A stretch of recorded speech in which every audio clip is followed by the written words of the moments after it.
زندگی میں انسان کبھی کبھار بہت زیادہ بے قرار ہو جاتا ہے، بے چین ہو جاتا ہے، پریشانی کے عالم میں ہو جاتا ہے، اور اس کیفیت میں ہوتا ہے کہ وہ فیصلہ نہیں کر پا رہا ہوتا۔ تو ایسی صورت کے اندر شریعت ہماری یہ رہنمائی کرتی ہے کہ آپ نے نا امید نہیں ہونا، آپ نے مایوس نہیں ہونا۔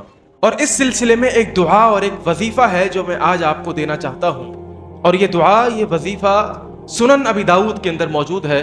انسان کو چاہیے کہ اس کیفیت کے اندر وہ یہ جملے اپنی زبان سے ادا کرے، اللہم رحمتک ارجو، اللہ مجھے تیری رحمت کی بڑی امید ہے، اگرچہ بہت پریشان ہوں لیکن تیری رحمت کی بھی امید رکھتا ہوں۔ فلا تکلنی الی نفسی طرفۃ عین، اللہ تو مجھے میرے نفس کے حوالے مت کیجیے، طرفۃ عین، پلک جھپکنے کے برابر بھی، یعنی کہیں ایسا نہ ہو کہ ایک سیکنڈ کے لیے بھی تیری رحمت مجھ سے دور ہو جائے۔